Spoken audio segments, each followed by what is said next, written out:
Hello, I'm Isaac Hayes III, founder and CEO of Fanbase, and I'm here with a very important message.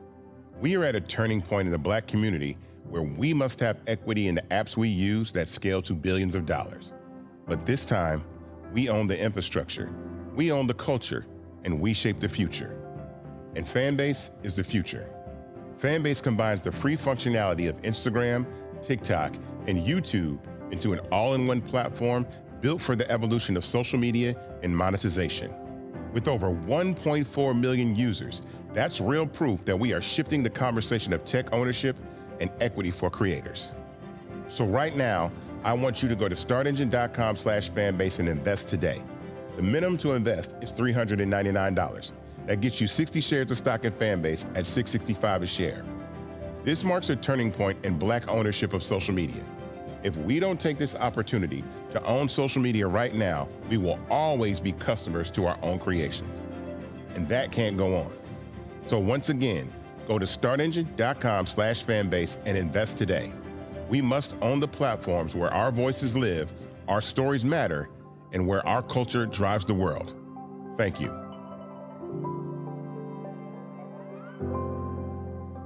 Folks, Black Star Network is here. Hold no punches. I'm real revolutionary right now. Support this man, Black Media. He makes sure that our stories are told. Thank you for being the voice of Black America, Roland. Stay black. I love y'all. All momentum we have now, we have to keep this going. The video looks phenomenal. See, this difference between Black Star Network and Black-owned media and something like CNN. You can't be Black-owned media and be scared. It's time to be smart. Bring your eyeballs home. You dig?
Today is Friday, September 12, 2025, coming up on Roland Martin Unfiltered, streaming live on the Black Star Network. Man, I've been waiting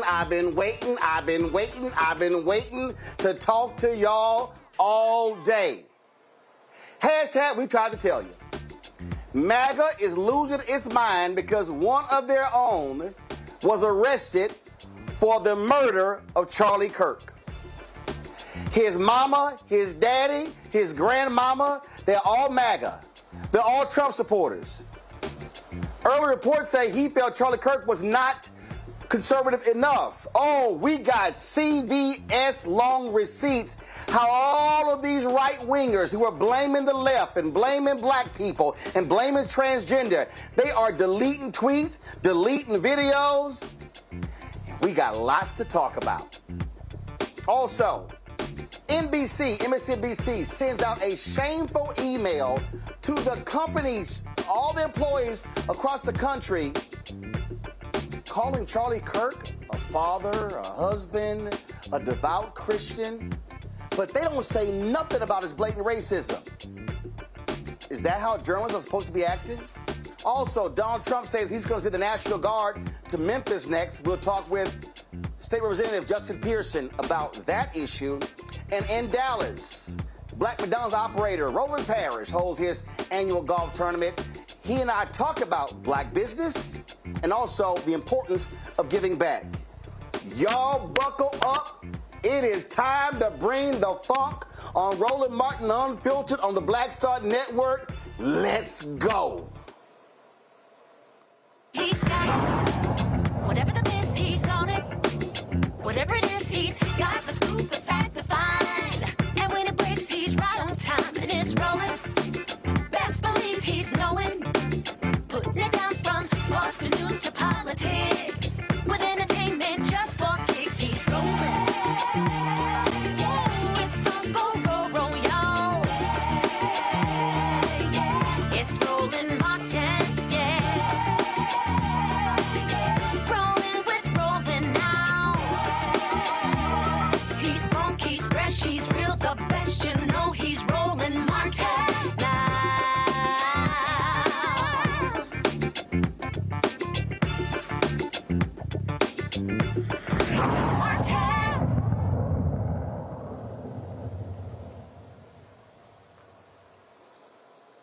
Folks, we've got lots to break down today on the show, and I can't wait until we get into it.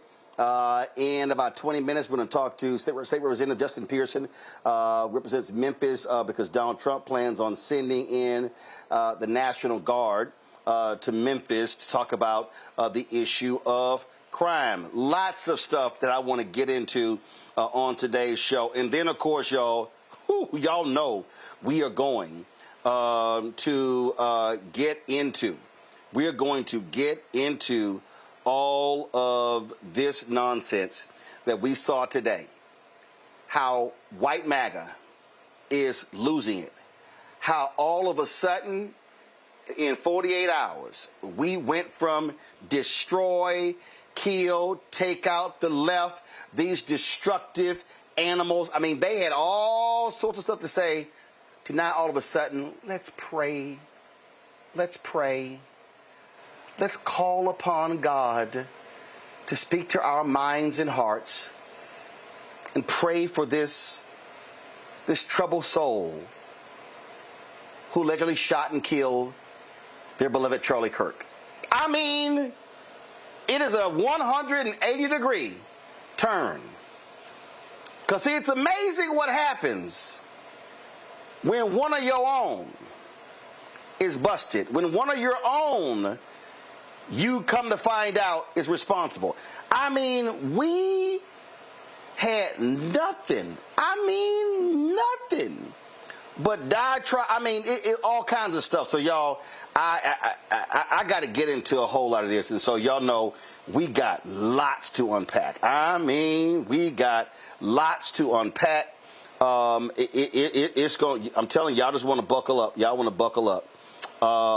So let me get to some other news first before I get to that. And I know y'all want me to get to that, but trust me, we gotta let folk get here. This thing gotta marinate, because I'm telling y'all, we're gonna deal with this in the last part of the show. We're gonna deal with that. Let's talk about voting first. I have repeatedly said that the thug-in-chief, Donald Trump, is a cheater. He's a cheater. He's a liar. You can ask all of his wives and his ex-wives. He cheats at everything. Now what they're trying to do, they're trying to build this massive database of voter information that's across the country. Okay? Now remember, Steve Bannon has been out here saying, well, we've got lawyers saying that Trump could run for a third term. Even though the Constitution is very clear about only being able to serve 2 terms. Okay? According to the New York Times, the Department of Justice is gathering the most extensive collection of national voter roll data ever, compiled in an attempt to substantiate their long-held, unverified, flat-out lies about undocumented immigrants voting illegally. The Times said the initiative involves collaboration between the civil rights and the criminal divisions of the Justice Department. They're seeking data about individuals, names, and addresses, which experts say could potentially violate the law. Now, let's be clear. These people are liars. They make up stuff. So I don't have any trust in anything that emanates from anything associated with Donald Trump. Whether it's DOJ, whether it's the Federal Trade Commission, the SEC, it doesn't matter. These people love to lie. They love to push falsehoods and want us to fall for the okie doke. This is also why I keep telling black people we can't be sitting out elections. We can't be doing these things. In Missouri today, what did they do? They passed Trump's racist gerrymandered map, destroying the congressional district of Congressman Emanuel Cleaver there in Kansas City, former mayor of Kansas City, preacher, my alpha brother. Right now in Missouri, it's 7-2. 7 Republicans, 2 Democrats Two Democrats are Emmanuel Cleaver in Kansas City, Wesley Bell in St. Louis. So they don't want 7-2, they want 8-1. So that's what's going on. That's also what's happening. So I need our people to understand that they are targeting not just undocumented immigrants. They are targeting black people. And we better understand this is the most vicious, racist assault on voting rights since Jim Crow. This is absolutely Jim Crow 2.0. My panel today, Candace Kelly, legal analyst, host, Not All Hood, out of South Orange, New Jersey. Appreciate you being here. Matt Manning, civil rights attorney out of Corpus Christi, Texas. Michael Imhotep, host, African History Network show out of Detroit. Candace, I'll start with you. I'm clear. I don't trust anything these people do. Nothing, nada. They are liars. They are cheaters. And if they all of a sudden come back, we found massive voter fraud, I believe that it will be completely made up. Listen, this is already set under the Constitution who actually should manage the voting and manage who is, how to register, things of that nature. It's in Article 1. Little by little, what we are seeing is we're seeing the administration try to reverse the Constitution, as you say, all the way back to Jim Crow. That's what this is going to be. It's going to be an organization of voters that they seem to deem fit, that they seem to say needs to be on this voter registration list or not. As you said, it's only going to work out in their favor, or else they wouldn't be doing it. They would not put out all of the money and effort and time to do something that doesn't benefit them. So whatever they're cooking up to make it something good that tastes good just to them. And that is what's going on right now.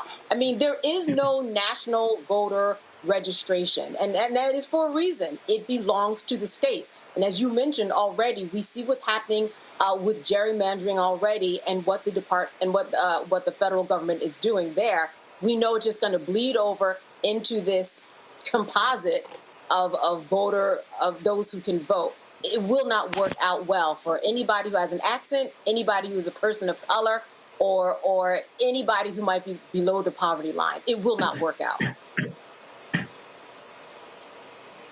I mean, look, Matt, they've lost everywhere, every court. And these fools, these liars insist on voter fraud. Republicans have been yelling and screaming this. Voter fraud is nearly, it's just, as a matter of fact, when you look at the cases of actual voter fraud, it's done by Republicans. Yeah, what I thought initially when I read this story was data is the new oil. I think Candace kind of alluded to it. I don't even know what's on the back end of this, but I know it's one, nefarious, and two, I think it's going to be something that's going to end up really affecting the core question of the validity of elections, or at least they're going to try to make it that. And what they're likely going to do is find a very small number of instances, if any at all, of voter fraud, and they're going to try to magnify it and show that there's some widespread voter fraud. Because as we know, every one of those cases that got filed related to that was lost, right? I mean, people lost law licenses behind moving those false cases. So I think it's a question of how are they going to ultimately use this data. I know part of it is a citizenship attack. They're checking people's citizenship status, and we know that there's going to be an immigration nexus. But beyond that, I think Candace is right. There's something that they're cooking up, and I don't know exactly what it's going to be, but surely it's going to be to try to undermine both local and federal elections, and to just make Americans at large think you can't trust any elections, despite the fact that most states are able to have stable and credible elections, in any cycle. So that's what I think is coming down the pike, but I don't know exactly what that looks like just yet. Michael, with these people, people might as well go ahead and get ready. Donald Trump is going to send ICE, U.S. Marshals, every federal law enforcement to polling places to intimidate people. They're going to make up stuff with these voter rolls. There's nothing. I do not trust these people at all.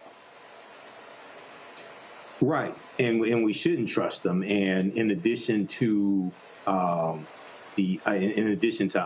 and the National Guard, you could have the Proud Boys and the Oath Keepers show up as well, because we know he gave pardons to 1,500 insurrectionists that tried to overthrow the government in 2021, January 6th. So, yeah, this is more this is more of the authoritarian play that's taking place, and that's playing out. And what we have to realize is this is white fear. This is them fearing the African American vote. This is them fearing the vote of Latinos, etc. And this is a desperate play for them to maintain power. And as you've talked about your book, White Fear, they fear 2043 when it's projected that white people will become the minority population in this country. So, yeah, we have to get ready. We have to study Project 2025 and develop strategies to fight against this. I need our people to understand what's going on here. I need them to understand that they are going to be attacking black people. Look, this national voter registration database, that's one thing. They are scared to death. Candace, they can't lose the House. They are so desperate. No. Again, they're gerrymandering seats. They're doing everything. They know the economy is tanking. It is tanking. Their own people are upset with them. They will do whatever. They will do whatever they can to cheat. And that's what their goal is. And people need to not go, well, I'm not quite sure, Roland. I think you're just hyping this thing up. No, I'm not. Well, let's take a look. The midterms are coming up. What's that? 33 seats that are at stake. You're correct. They have something in mind because they need something to build on to say, listen, what we're doing is right, but this voter registration thing that's going on and that what we've been experiencing for all of our lives, it's wrong. And that is what they are setting up for. The other thing that they are doing by setting up this national voter registration list, again, under their umbrella, so we know how that's going to turn out, is that nobody's mentioning any more of Jeffrey Epstein, really, are they? I mean, it's really gone away. So you have to look at all of these things as distractors that they are. This is what they want us and all of the media to be talking about. And yes, it's happening and we need to be talking about. But there are other issues that are even bigger that we're not talking about. And that is also part of the strategy. They're going to use this in campaigning, and they're going to use this to deflect other things that we're going to find out about a year from now. Yeah, I'm telling you, Matt, we have to be extremely protective. These people, they are going to cheat. They're going to try to do everything. And remember what Donald Trump said in 2016? Black people, thank you for not voting. The only way to send these people a message is if we have, y'all want to do boots on the ground? Do boots on the ground to the ballot box. That's what you do, Matt. It's precisely, especially because you can't trust the Supreme Court's going to get it right if it gets up there to them. It's purely a numbers game. So it's got to be boots on the ground to the ballot. And it can't be people who are saying, I don't love, one of the candidates, or I feel like they're not talking to me 100%. People have to not only be informed, but they have to say, ultimately, no politician is going to be perfect. But if I sit this out, we're going to have another Trump or another person trying to take his place, and we cannot abide that. I mean, we're in this position because people didn't vote the way they needed to. And it really baffles me that we as a country, or the people in this country who voted for Donald Trump twice to be our president. That should not happen in a rational world. And the way you stop that is people going to actually cast their vote. So people cannot be riding the couch in the midterms and in subsequent elections. Michael.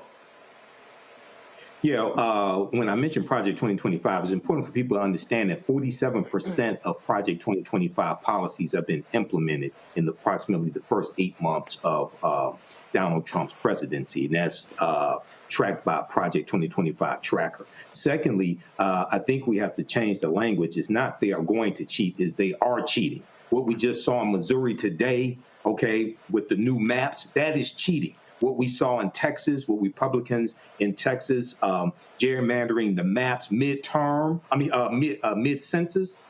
not waiting on the census to redraw district maps, that is cheating. So it's not that they are going to cheat, is that they are cheating, and they're going to do it even more so. The question is, how do African Americans organize to fight against this? Okay, because they this is an all-out assault. You've talked about defunding Black America, Roland. This is the worst assault on African Americans since going back to the modern-day civil rights movement. It is, and we got to be prepared. Going to a break. We come back. We're going to talk with Tennessee State Representative Justin Pearson. Donald Trump has said he's now sending the National Guard into Memphis. Yes, Memphis. You're watching Roland Martin Unfiltered right here on the Black Star Network. Next on the Black Table with me, Greg Carr. Immigrants lured off Texas streets and shipped to places like Martha's Vineyard and Washington, D.C. Believe it or not, we've seen it all before. You people in the North, you're so sympathetic to Black people, you take them. 60 years ago, they called it the reverse freedom rides. Back then, Southern governors shipped Black people north with the false promise of jobs and a better life. It's a part of a well-known playbook being brought back to life. So what's next? That's next on the Black Table, a conversation with Dr. Gerald Horne about this issue of the reverse freedom rides, right here on the Black Star Network.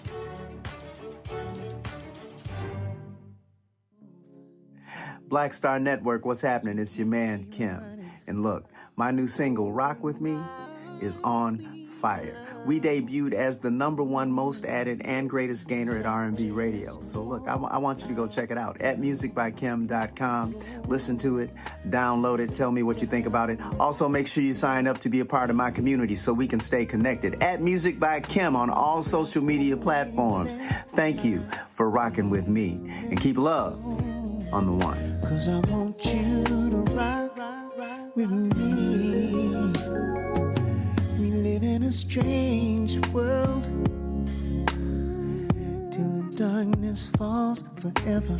Baby, let's be the dawn. When it feels like it's taking me over, you're making me stronger, my sweet love. Hello, I'm Isaac Hayes III, founder and CEO of Fanbase, and I'm here with a very important message. We are at a turning point in the Black community where we must have equity in the apps we use that scale to billions of dollars. But this time, we own the infrastructure, we own the culture, and we shape the future. And Fanbase is the future. Fanbase combines the free functionality of Instagram, TikTok, and YouTube into an all-in-one platform built for the evolution of social media and monetization. With over 1.4 million users, that's real proof that we are shifting the conversation of tech ownership and equity for creators. So right now, I want you to go to startengine.com/fanbase and invest today. The minimum to invest is $399. That gets you 60 shares of stock in Fanbase at $665 a share.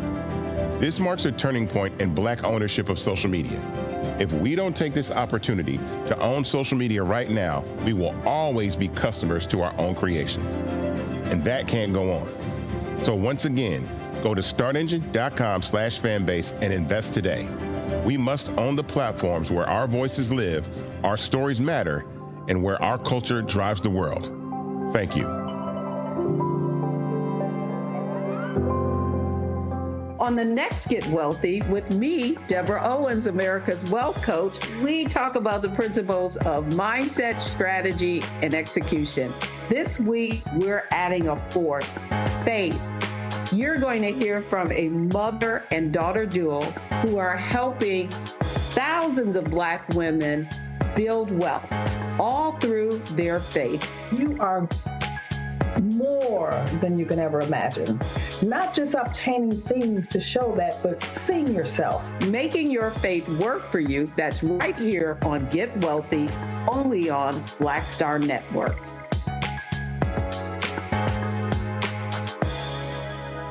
This week on The Other Side of Change. Hurricane Katrina, 20 years later.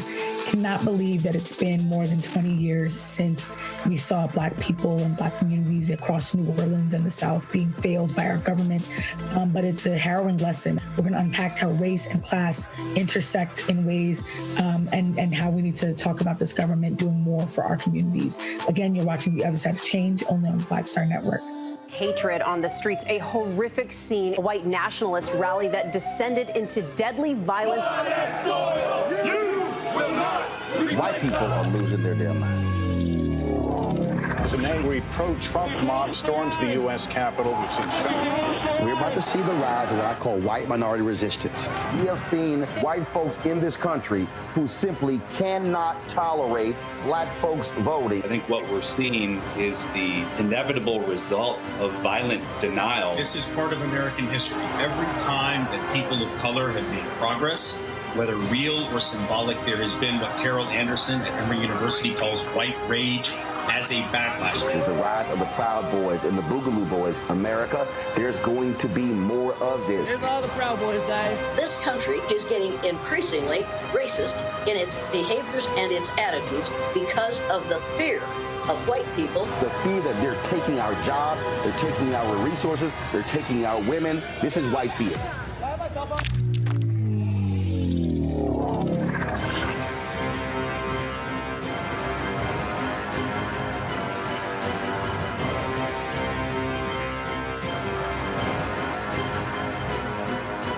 How you doing? My name is Mark Carey, and you're watching Roland Martin, unfiltered, deep into it, like pasteurized milk without the 2%. We getting deep. You want to turn that shit off? We're doing an interview, motherfucker.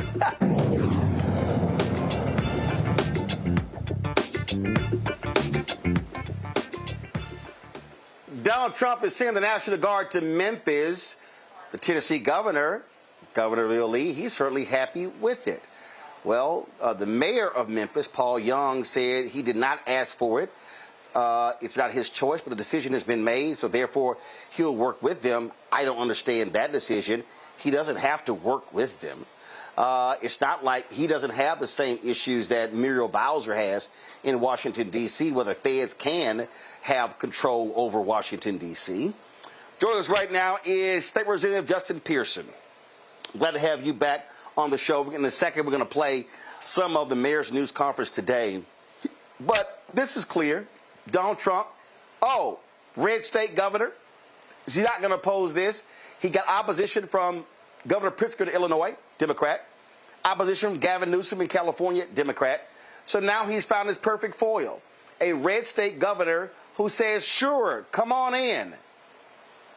Absolutely. I mean, what we are seeing is, well, again, another significant abuse of power by this administration against a black community. The majority of residents and people who live in Memphis and Shelby County are black African-American folk. And the fact that he's targeted Los Angeles, the fact that he's targeted Washington, D.C., threatened to target Chicago is no coincidence. This is all a part of a ploy as it relates to authoritarianism and him being a dictator wannabe and enshrining white supremacy and its abuse of power in our communities.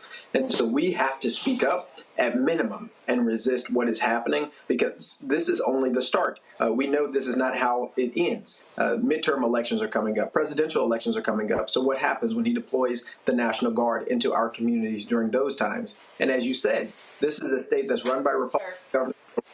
This is by Republicans, and yet they aren't investing in the things that we need for them to. They're attacking and threatening our communities. So, okay, and we're going to play a little bit in a second. So when the mayor says, I have no choice, okay, I don't understand that. Here's what I'm looking at. All right, so federal government, so Governor Lee, if y'all want to send in these troops and you want to spend hundreds of thousands of dollars or millions of dollars, how about y'all simply cut a check for Memphis to be able to expand crime prevention efforts, and not just when it comes to police, but also when it comes to the other issues, economic issues that impact lowering crime, which is what Brandon Scott did in Maryland, which is what Brandon Johnson has done in Chicago. You cannot have a conversation about crime in this country without talking about poverty. There is no way that you need to have a military occupation when you don't even have policies for policy intervention, prevention, and alleviation. And in this state, there has been an intentional effort not to do anything about eradicating poverty, and yet we give billions in tax cuts to corporations. Donald Trump, Bill Lee, Cameron Sexton, Rand McNally, none of these people care about Memphis or the people who live here. They don't care about ending crime. They don't care about any of those things. They're using this as a part of their political talking points as well as political power building for building an authoritarian regime and destroying our democracy. But if they actually wanted to help, they would give tens of billions of dollars to Memphis and Shelby County to eradicate poverty, to fix housing, to ensure kids are getting adequately educated. But they aren't trying to deal with the root causes of the very issue that they're talking about. Why? Because Bill Lee's been in office 8 years. He hasn't tried to do anything about poverty. He hasn't tried to do anything substantially about crime. Why? Because the National Rifle Association, the Tennessee Firearms Association, is in these folks' back pocket. And so they know that they're not going to put forward any laws to actually end the gun violence epidemic, actually prevent guns from being in the hands of people who otherwise should not have them. One of the reasons that I got expelled a couple of years ago was fighting against gun violence and demanding gun safety legislation. They don't want to address the problem, but they do want to use our black city as a pawn in this authoritarian game. And we do have a responsibility as elected officials to speak up and to stand up against this and to demand that we get the resources from the federal government financially and don't get a military occupation. We reached out to the mayor's office. We got no response from the mayor's office, but we did pull this statement for social media. Mayor Paul Young said earlier this week, I was informed that the governor and the president were considering deploying the National Guard and other resources to Memphis. I'm committed to working to ensure any efforts strengthen our community and build on our progress. We agree with Governor Lee that effective support for Memphis comes through focused initiatives that deliver results like we have seen with the FBI, state troopers, and other law enforcement partnerships. What we need most are financial resources for intervention and prevention, additional patrol officers, and case support to strengthen MPD's investigations. Memphis is already making measurable progress in bringing down crime, and we support initiatives that help accelerate the pace of the work our officers, community partners, and residents are doing every day, unquote. I take it you never heard, I take it that Governor Bill Lee never consulted you. I take it that U.S. Senator Bill Hagerty and U.S. Senator Marsha Blackburn never consulted you on any of this.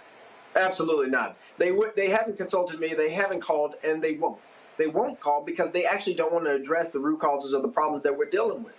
They only want to continue to perpetuate a narrative of criminality, black criminality. They only want to continue to perpetuate a narrative that black folks, you all can't govern yourselves, you all can't lead yourselves, you all do not have the solutions. And so the only thing that you will understand is having militarized men, women, and people in your community policing and taking on police powers that they otherwise should not have. This is detrimental not only to the idea of having a democracy, it's detrimental to the beliefs that many of us hold about the right to self-government. And years ago, that may have been a Republican saying or theme for their party, but it has to be our responsibility to protect and to defend ourselves from these overreaches and power by this administration and by these white supremacists who only want to use our cities, to use pain that we actually do experience and endure as talking points for them in the political sense. They haven't called me. They're not going to call me. But what they are going to hear is the voices of our community. They are going to hear other elected officials who have the courage to speak up and to actually say what needs to be said, stand up and fight back against what is happening in our community. We do want financial federal investment. That we do want. We don't want a military occupation. And for decades, we have been deprived of getting the resources that we need to actually deal with the eradication of poverty, to deal with the housing insecurity. 36% of children in Memphis are living in poverty. And this has been consistent for years. And we have yet to have leadership nationally, at the local, especially not at the state level, to actually address the root causes of the problem. And gun violence is the leading cause of death for kids under the age of 18. That doesn't happen by coincidence or accident. That is done by policies being passed at the state legislature that has made it easier for people to have access to firearms than it is for them to access a higher wage job. That's what we have to change. And that's what we have to articulate in this movement and in this. And correct me if I'm wrong, after there was that mass shooting at a school, wasn't the first action of the Republican-controlled legislature to give gun manufacturers immunity? One of the first bills they had was to give gun manufacturers immunity. Another bill that they had was to arm teachers. And then one of the first acts they took after that was my expulsion and my colleagues' expulsion. So they have never actually taken the issue of black pain seriously. They've never actually taken the issue of gun violence disproportionately hurting and harming our community in Memphis and Shelby County seriously. But now, all of a sudden, they're saying this overreach into our community, the National Guard coming into Memphis, is the solution without ever taking a single step to prevent the problem from happening, because they don't want for us to be successful. They don't want for our kids to grow up. They don't want for our community to succeed. They want to continue to have people in Tennessee, because we are Tennesseans, being mistreated, misused, and abused by the government. And this is the history of this state. This is the history of this country for its black residents, for its black citizens in particular. The state budget was $60 billion. Ask me how many billions came back to Memphis and Shelby County. They're not about investing enough. And that is the problem. We deserve and we demand investment in state government, federal government, but they've yet to do it.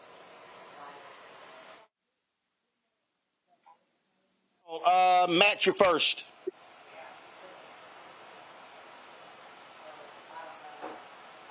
Situation where you don't have a Supreme Court that is going to enforce the sovereignty, essentially, of your local community.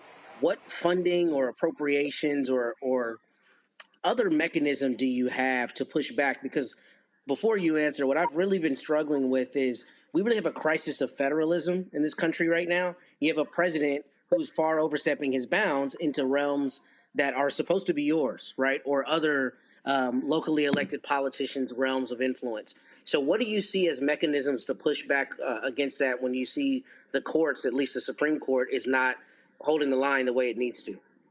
Yeah, I mean, you have a couple of things. One, you have court cases that the administration has lost or is likely to lose when they tried to encroach in California, the threat in Maryland. And because those are democratically controlled states, they are more difficult for the president to send in National Guardsmen and National Guards folks as policing presences.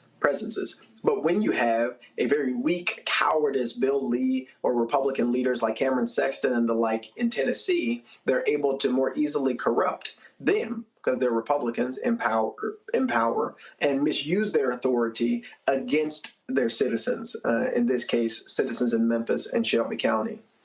So our response has to look at all legal means, and we're fortunate that there are a lot of lawyers helping our city government and leaders to understand what is our power, what are our leverages for power that we can ask for, what demands can we make to ensure that our citizens are safe. We are deeply worried and concerned about over-policing. We had the National Guard in Memphis after Dr. King was assassinated. We had the National Guard in Memphis in 1978 when the firefighters went on strike. It does not bode well for us and for our communities that already experience over-policing. We even lost in Memphis, Tennessee, Tyree Nichols at the hands of police officers. And so we know that having more policing is not the answer, that there are some legal avenues that we are learning so that we will be able to defend ourselves against the encroachment of the federal government into our community and to defend each and every one of our residents as best as we possibly can. But this is unprecedented territory for us in the 21st century. And so we're having to fight in this present moment.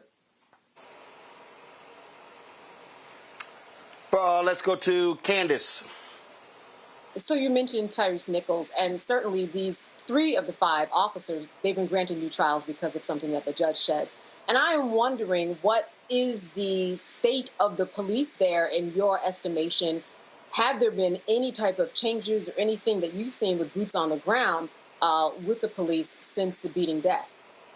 Yeah. I mean, the death of Tyree Nichols is heartbreaking. His family has become family to me. Mama Wells, Mr. Wells, his sister. I've gotten very close with them, and they're some of the strongest, most powerful people that I've ever had the opportunity to meet. And what's happening with that trial in particular is heartbreaking and devastating.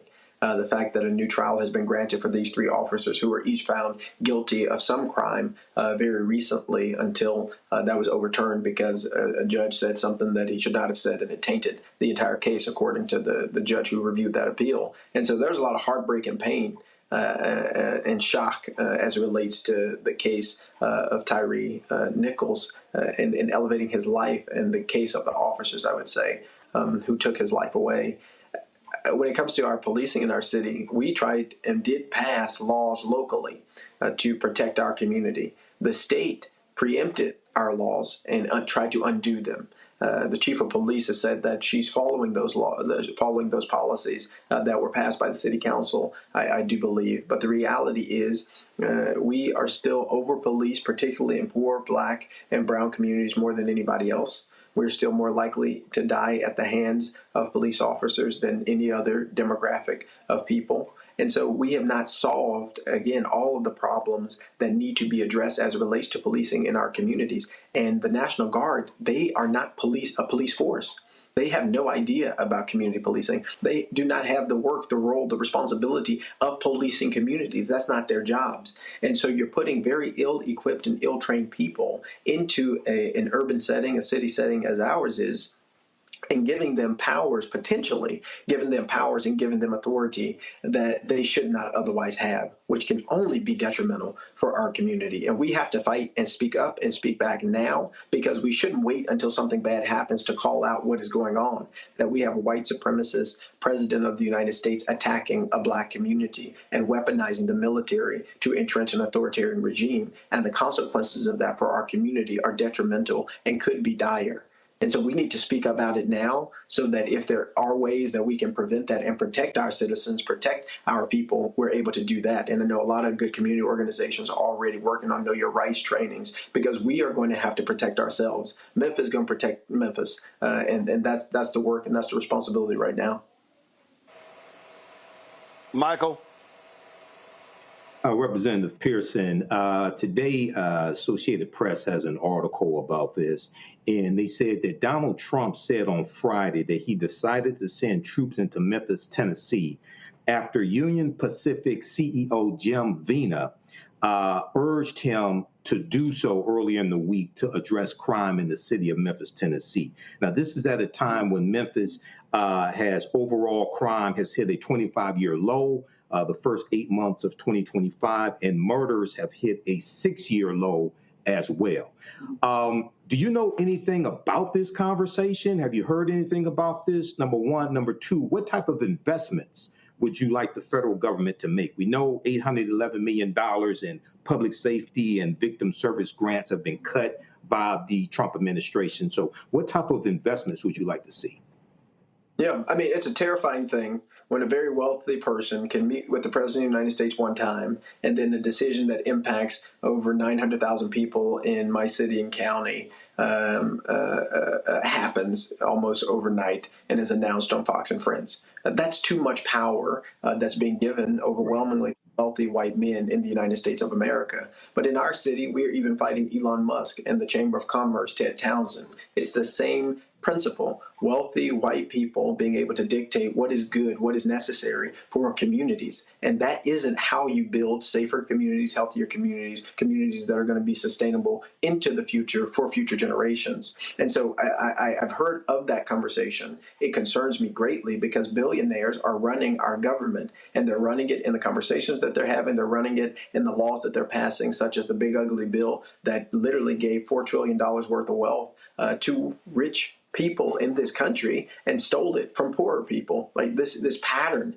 is endemic and systemic in the way that this country has been operating, but particularly under this administration that doesn't care about poor people, doesn't care about black folks, Latino folks, Asian folks, doesn't care about anybody who is not a billionaire, who is not wealthy, who is not influential in the ways that they regard. And so it is a we problem. It's about us. It's about all of us. And whether you are a poor white person or not, you need to realize that just because they are stealing and coming after our rights today does not make you safe. It does not guarantee anything for you. And the erosion of democracy in our lives is the erosion of democracy in our entire political life.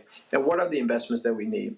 To your point, there's a recognition that hundreds of millions, billions of dollars that otherwise would have helped with violence intervention programs, that would have reduced the amount of people who are getting sick and don't have access to health care, or hungry and don't have access to food. All of those types of programs are being cut by this administration. They are doing things to make it harder for everybody to live. And yet they're blaming the consequences of their actions on majority black cities, on majority black leaders. This is part of what's immoral and unjust. And so what do we need, and what am I calling for? $10 billion of investment into Memphis and Shelby County to help us with housing. $10 billion of investment to help us with educating each and every one of our children so that they are at the right literacy level, when we know 2/3 of our children are graduating and they are not even reading at the grade level that they should. We need billions of dollars of investments that actually deal with the problem on the front end, not militarization, not over-policing, not a military occupation, but an intervention as it relates to financial investment for Memphis and Shelby County. That's what we should be demanding. That's what we should be speaking about. I'm not looking for us to partner with the National Guard. I'm looking for us to demand that the federal government give us our money back and invest in our community, because we are suffering in so many different ways. We have some of the folks who are struggling the most here. We have some of the highest levels of unemployment, some of the highest levels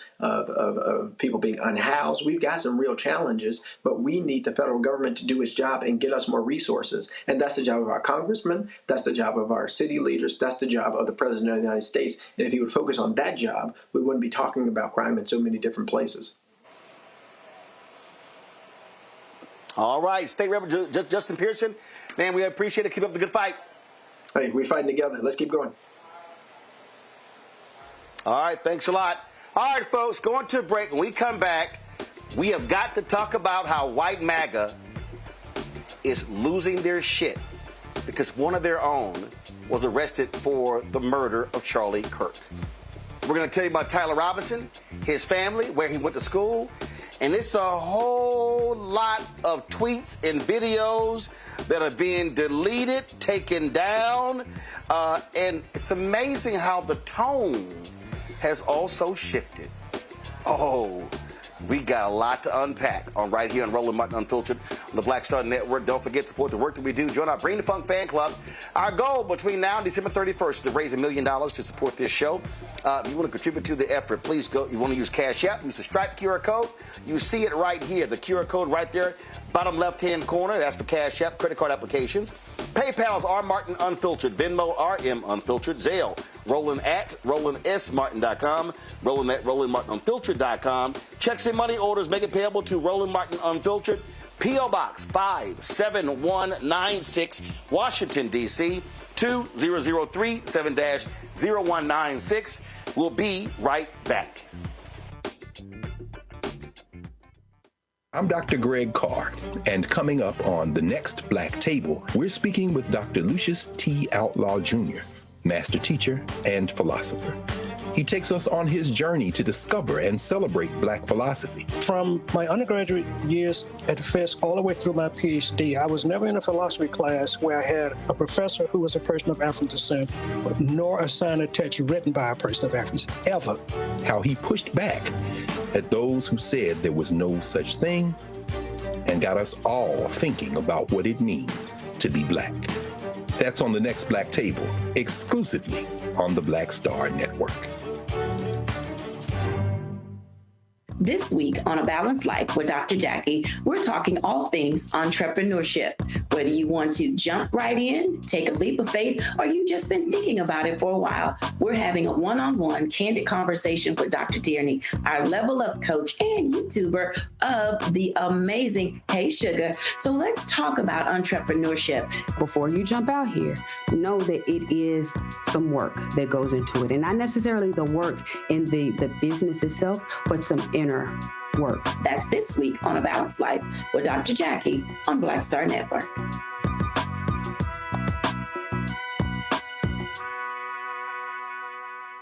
Now that Roland Martin is willing to give me the blueprint, hey, Cyrus, I need to go to Tyler Perry and get another blueprint because I need some green money. The only way I can do what I'm doing, I need to make some money. So you'll see me working with Roland. Matter of fact, it's the Roland Martin and Cheryl Underwood show. Well, should it be the Cheryl Underwood show and the Roland Martin show? Well, whatever show it's going to be, it's going to be good.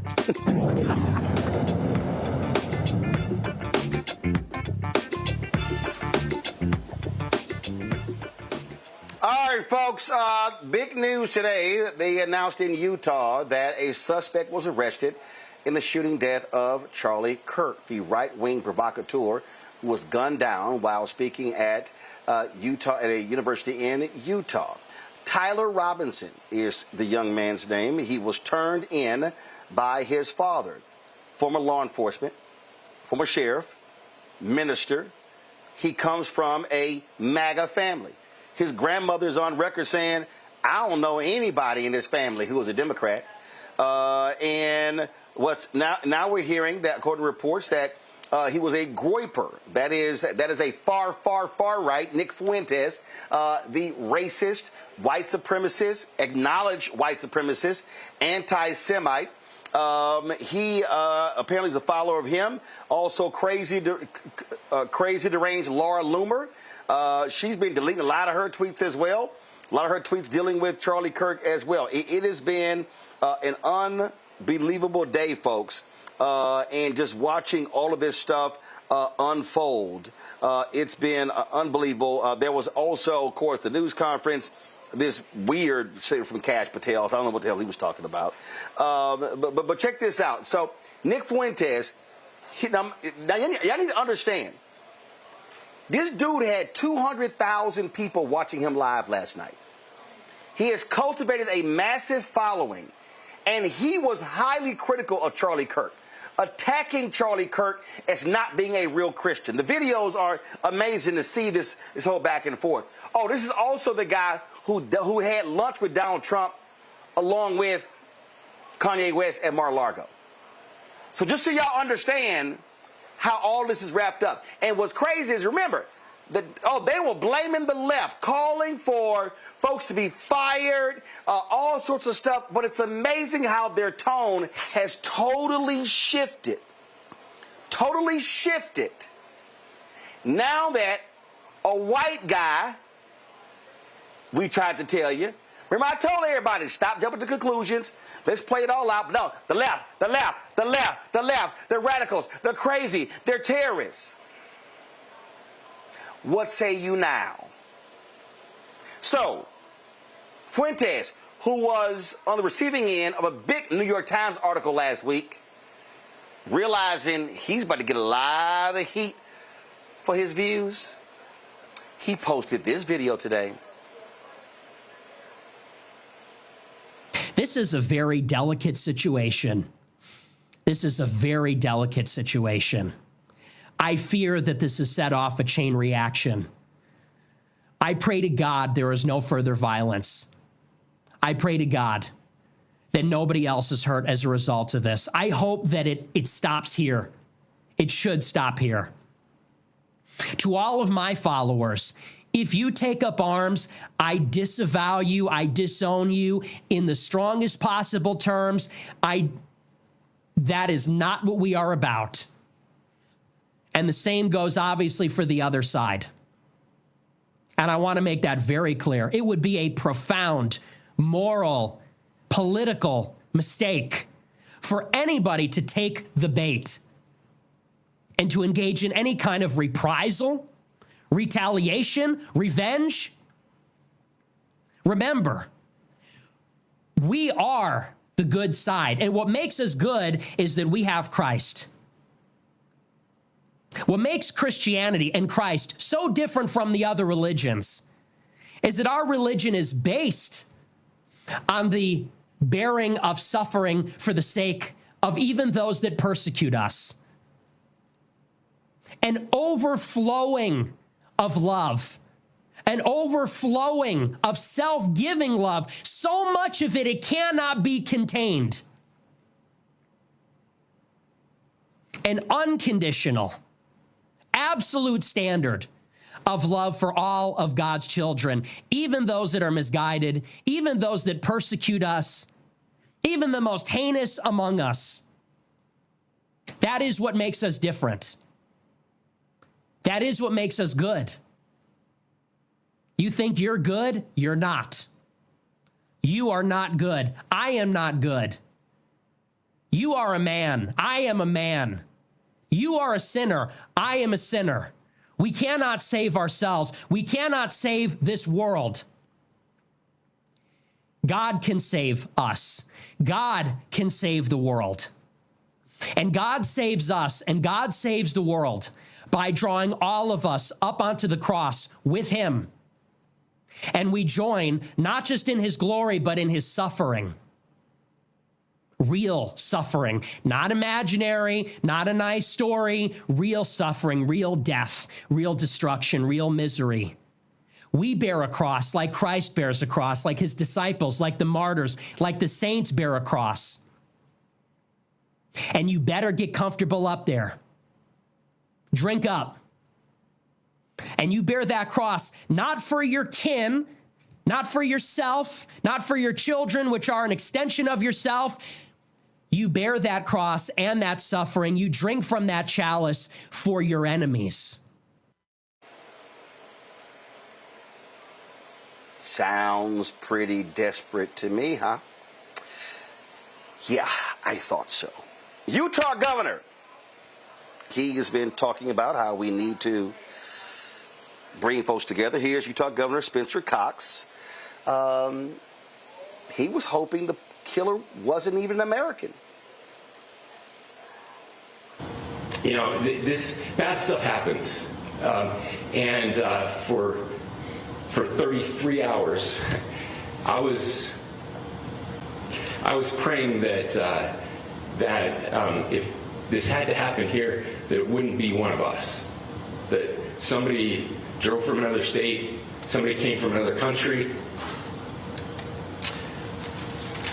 Sadly, that prayer was not answered the way I hoped for. Just because I thought it would make it easier on us if we could just say, hey, we don't do that here. And indeed, Utah is a special place. We lead the nation in charitable giving. We lead the nation in service every year. And then you got the stupid Hall of Famer, Donald Trump Jr., who's an absolute idiot. Oh, this is what he had to say. They realize they lost the debate entirely, so they have to resort to violence. And contrary to what we're seeing elsewhere and online, it is not going both ways. It is going one way. It's coming from those aligned with the Democrat Party. The hate has been fomented by those in the Democrat Party, and you can probably play hundreds of hours of those clips. It's coming from the media. Some of them are doing a quick course correction and probably scrub their social media feeds for all the things they've said about Charlie, myself, my father over the last few years. But you can't call someone who you disagree with or simply can't win an argument with a Nazi, a fascist, a dictator, a greatest threat to democracy in the history of civilization, and then pretend you had nothing to do with it when the more radical wing, and there does not seem to be all that much difference to me these days, takes up arms and tries to kill those they disagree with. It's not one way. It's not both ways. It is simply one way. And anyone who's saying otherwise, should be thrown off the air. That's interesting, because that's what MAGA's now doing. And man, they are scrubbing left and right, y'all. Oh, let's take South Carolina Congresswoman Nancy Mace, who's running for governor. This is Nancy yesterday before today's news. This shit ends. Like, enough is enough. And now I have to deal with real safety concerns. It sounds like the shooter was a tranny or pro-tranny. And just because I want to protect women, that I'm worried about getting murdered? Are you fucking kidding me? It's out of control, and enough is enough. And I'm going to double down on this. I'm going to be more vigilant than ever. I'm going to be louder than I've ever been until this shit stops. It's got to stop. And all the security measures, we've taken many security measures leading up to this because of these lunatic trannies. But now, I mean, I have police posted outside of my offices in South Carolina. I have employees that are afraid to come to work. I have children who think they're going to get murdered at school. And so it's going to end. And you guys in the press need to be more responsible about this and actually be fair and cover the things that are happening. It's unbelievable what's happening in this country. And, the left and the Democrat Party has allowed this stuff to happen. And I'm fucking sick and tired of it. Do you know who the shooter is? No, but we've heard reports privately, and I guess it's being reported out now, some of the anti-fascist, pro-transgender things that were written either inside the rifle or on the ammunition. You might know better than I do. Do you know if they've identified There's been nothing that has been put in court documents or sworn to at all. Yeah, we know this is a political assassination, and any theory otherwise is just bullshit and a lie. So I hope that you guys will report on it honestly. Congresswoman, could I... That was yesterday. The Wall Street Journal ran that erroneous article talking about there were trans whatever the hell on the inside of the rifle. That was a bullshit story. So guess what Nancy Mace was tweeting today, y'all? Please show her tweet. Please show, because she had such righteous indignation and blaming the media, and you don't cover these things. And so, can we pull a tweet up, please?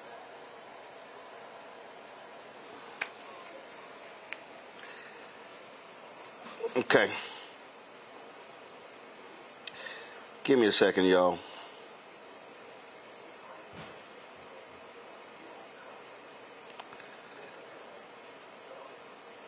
Nancy, y'all, was just full of herself. And she was tweeting out, about how we need to now pray for the shooter. Now, again, she was full of it yesterday. She had such vitriol yesterday. But Nancy sounds a little bit different today. Nancy said yesterday, time to go back to the death penalty. Now she tweets, we know Charlie Kirk would want us to pray for such an evil and lost individual like Tyler Robinson to find Jesus Christ. We will try to do the same.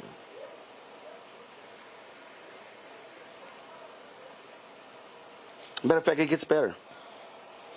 She said, we truly believe if Tyler Robinson had ever sat down across from Charlie, the great debater, the man of faith and grace he was, Tyler wouldn't have pulled the trigger.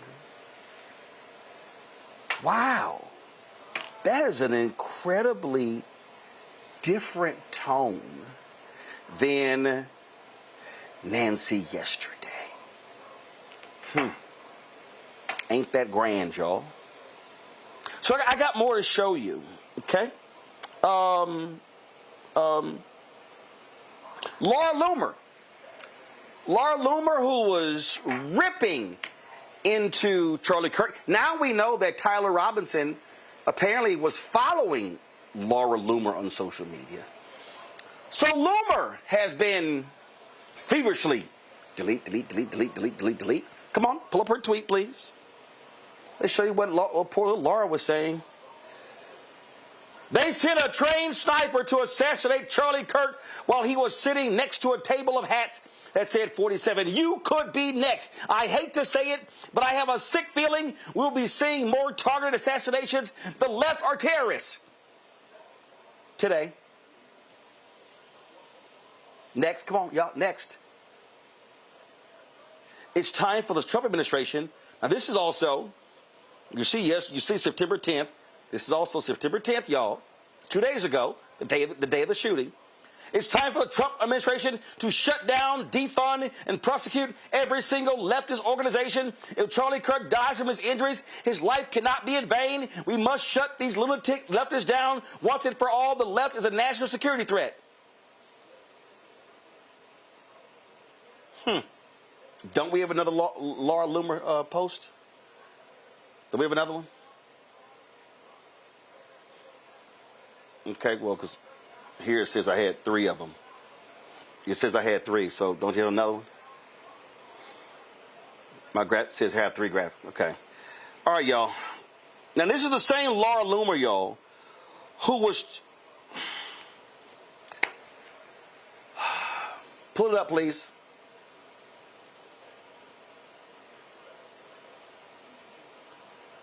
So here you have Laura Loomer. Okay. Again, y'all, these people, you gotta, they just make up stuff. But this is Laura Loomer law before the shooting, y'all. Oh, by the way, she deleted this post. I don't ever want to hear Charlie Kirk claim he is pro-Trump ever again. After this weekend, I say he has revealed himself as political opportunist, and I have had a front row seat to witness the mental gymnastics these last 10 years. Lately, Charlie has decided to behave like a charlatan, claiming to be pro-Trump one day while he stabs Trump in the back the next. TPUSA was only able to thrive thanks to the generosity of President Trump. On the one-year anniversary of the assassination attempt of Trump's life, Charlie hosted comic Dave Smith at TPUSA's SAS conference, where Dave Smith was able to speak to a bunch of conservative youth at an organization that claims to be pro-Trump. 3 weeks ago, Dave Smith called for President Trump to be impeached and removed from office, even over his decision to blow up Iran's nuclear facilities. Charlie played both sides of the Iran issue on his show, as we all saw, because he wants to play to both sides of the aisle. The honorable thing to do is to have a position and actually defend it to the death instead of flip-flopping. That was, of course, posted before he was shot and killed. But then the same Laura Loomer came back, and now she was calling for things to change. Yeah, same one. So they're losing it. Let's see here. Who else did I have? Who else shall I shall bring up? Let's see here. Okay, got some other tweets. Because again, y'all, it has been hilarious to watch these people because they have just been going left and right. Oh, Elon Musk, he tweeted, "The left is the party of murder."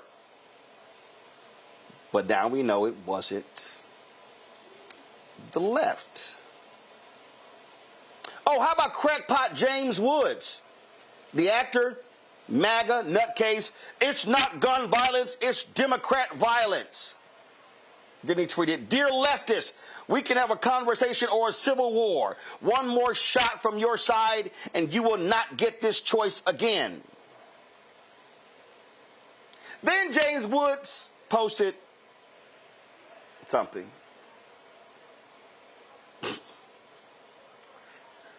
Placing the blame of Charlie Kirk being killed at the feet of Democrats. Let me ask you tonight, do you think Donald Trump is a fascist? Yes, I do. This is what kicking the shit out of fascism looks like. Try to prevent the spread of the lawlessness and the fascist chaos that's been unleashed against us. So when we say Donald Trump is a fascist, fascism, a huge component of fascism is uniting racism, bigotry, a form of racist nationalism. We are now living in a fascist dictatorship. And we are worried about potential rise of fascism in this country. We're worried about our democracy falling to an authoritarian and potentially fascist form of government. Not only to roll over to Donald Trump's will, but to roll over our democracy and allow him to take over this country as a fascist dictator. When fascism isn't just coming, it's already here. The former chairman of the Joint Chiefs of Staff, Mark Milley, said, "No one has ever been more dangerous to this country than Donald Trump, and he is a fascist to his core."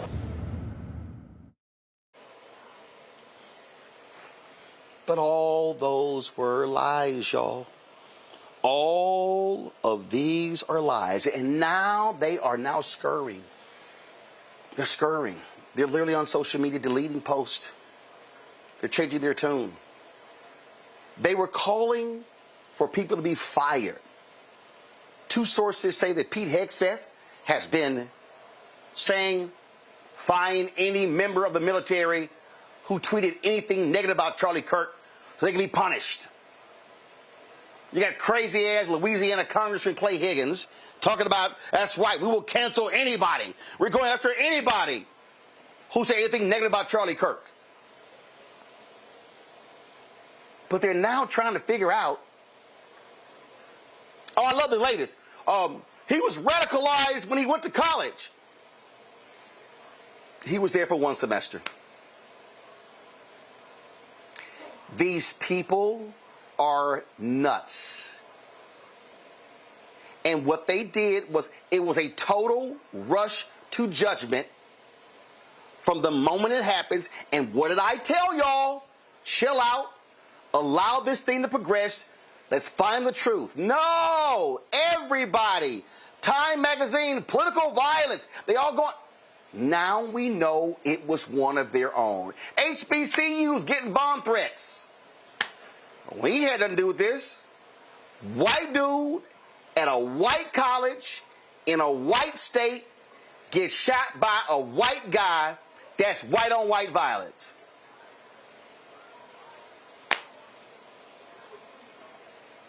They were calling for civil war. Jesse Waters was foaming at the mouth. We're going to take these people. Now it's, matter of fact, y'all, control room, I need y'all right now, pull up the New York Post website. I want to show y'all how white people, white conservatives, what they do when somebody white, one of their own, does something. Oh, y'all going to love this here. This right now is on the front page of the New York Post. Y'all going to love this. Losing faith. They got a photo of Tyler smiling. A photo of him smiling with his mom and dad and his 2 brothers.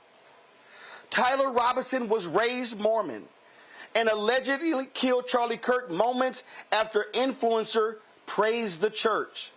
Now, y'all know damn well, if this the same New York Post, man, if y'all scroll down, they will have, if somebody black kills somebody, oh my God, they are going to have all kind of crazy stuff.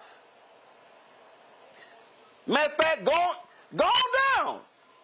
Y'all gonna see an article. Cold-blooded maniac who cops say killed, burned elderly New York City couple inside their own home makes chilling admission. I hope y'all see. Do y'all see the juxtaposition? Y'all see this photo of the black guy who allegedly killed a white couple? Maniac who cops say killed, burned elderly New York City couple inside their own home makes chilling admission. But the murderous white guy, oh my God, he losing faith. He lost his faith. This shows you how shameful and despicable these people are, Candace. I mean, to watch this, now it's Charlie would have prayed with him. Oh, he would have held his hand. If only they could have prayed together. They were foaming at the mouth 24 hours ago. But now, all of a sudden, Candace, one of their own, again, daddy, sheriff, gun lover, daddy, mama is scrubbing her Facebook page. Got photos on the Facebook page of them holding guns and all kind of stuff. So we got a gun-loving, MAGA, Trump-supporting white boy from a Donald Trump, MAGA, gun-loving family that killed a Donald Trump, MAGA, gun-loving white guy in Charlie Kirk. That's white-on-white crime.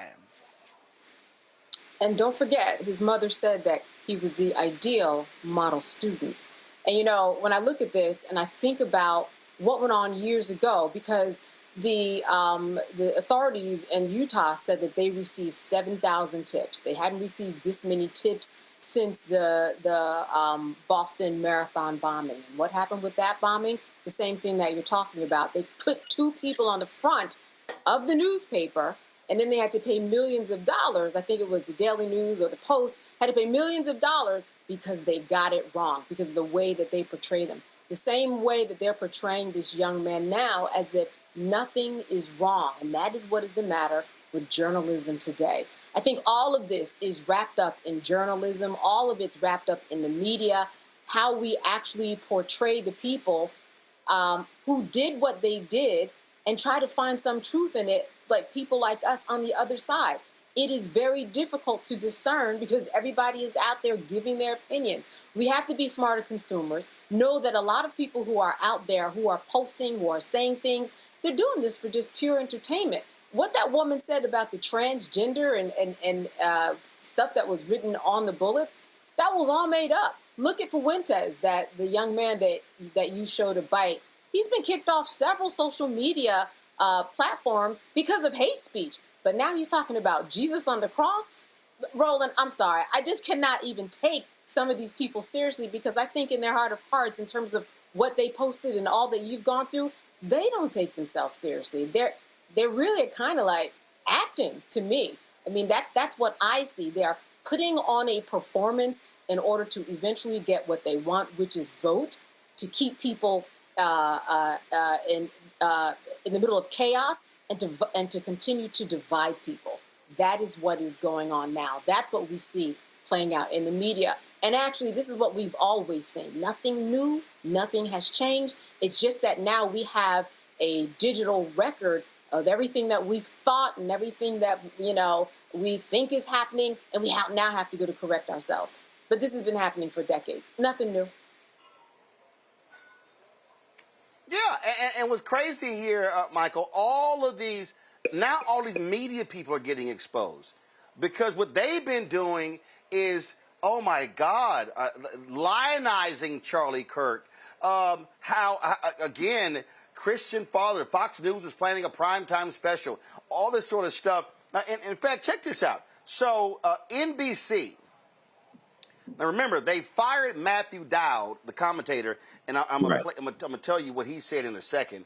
But NBC, the leadership of NBC, and we're talking Brian Roberts, Mike Kavanaugh, and Mark Lazarus. This is what they sent to all of the employees at Comcast, NBC Universal. This is the entire company. The tragic loss of Charlie Kirk, a 31-year-old father, husband, and advocate for open debate, whose faith was important to him, reminds us of the fragility of life and the urgent need for unity in our nation. Our hearts are heavy as his passing leaves a grieving family and a country grappling with division.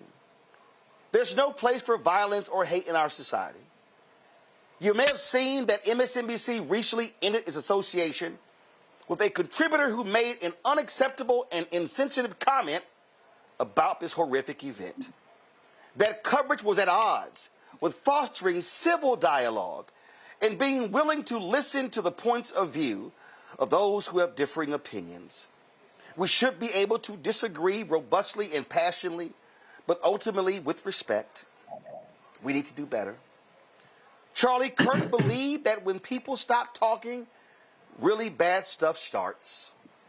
Regardless of whether you agree with his political views, his words and actions underscore the urgency to maintain a respectful exchange of ideas, a principle we must champion. We believe in the power of communication to bring us together. Today, that belief feels more vital than ever. Something essential has fractured in our public discourse. And as a company that values the power of information, we have a responsibility to help mend it. As employees, we ask you to embody our values in your work and communities.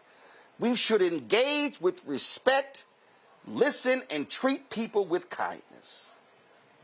Michael, I'm sorry, did Brian Roberts, Mike Kavanaugh, or Mike Lazarus hear or read any of the things that Charlie Kirk said about black women? About black I was about to go there.